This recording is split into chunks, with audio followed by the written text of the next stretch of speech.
আমরা এই মুহূর্তে রয়েছে পিরিজপুর জেলা স্টেডিয়ামের সম্মুখে। পিরিজপুর জেলা স্টেডিয়ামে কিন্তু এই মুহূর্তে চলছে বাংলাদেশ ফুটবল ফেডারেশন কর্তৃক আয়োজিত অনূর্ধ্ব 17 যে ফুটবল টুর্নামেন্টটি রয়েছে, সেই ফুটবল টুর্নামেন্টটি কিন্তু এই মুহূর্তে ভোলা বনাম স্বাগতিক পিরিজপুর চলছে এই মুহূর্তে ফুটবল খেলা। ইতিমধ্যে আমরা দেখেছি হাফ অ্যান আওয়ারের পরে কিন্তু এই স্টেডিয়ামের পিরিজপুর কর্তৃক কিন্তু একটি গোল হয়েছে উৎসব মুখর পরিবেশে, এবং সেই গোলকে কেন্দ্র করে কিন্তু দেখছি পিরিজপুরের প্লেয়াররা যারা তারা উৎসবে মুখরিত হয়ে উঠেছেন। আমি কথা বলেছি এই ফুটবল ফেডারেশনের যে পিরিজপুর এবং বনাম ভোলা যে খেলোয়াড় রয়েছে, আমি তাদের সাথে কথা বলেছি।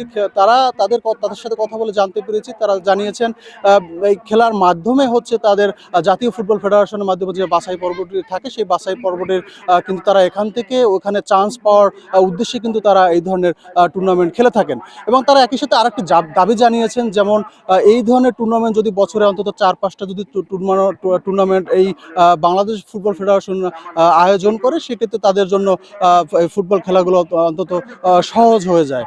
এবং পাশাপাশি আমি যদি আপনাদেরকে একটু দেখানোর চেষ্টা করি, এই ফুটবল ফেডারেশনে এই মুহূর্তে কিন্তু অত্যন্ত উৎসব মুখর পরিবেশে কিন্তু ফুটবল ফেডারেশন খেলাটি চলছে।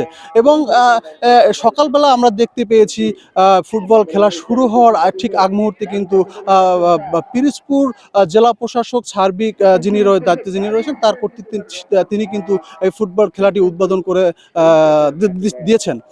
পাশাপাশি যদি আমি আপনাদেরকে বলতে চাই, এই খেলাকে কেন্দ্র করে কিন্তু দু দলের মধ্যেই কিন্তু একটি উৎসবমুখর পরিবেশ তৈরি হয়েছে, এবং উৎসবমুখর পরিবেশ তৈরি হওয়ায় তারা কিন্তু একটি দাবি জানিয়েছেন।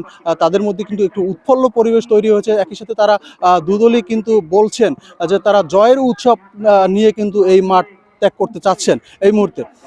পিরিজপুর জেলা স্টেডিয়াম থেকে এই ছিল আমার কাছে সর্বশেষ। যিনি আজকের খেলা যিনি সভাপতিত্ব করছেন, জনাব ভাইকে আন্তরিক অভিনন্দন জানাই।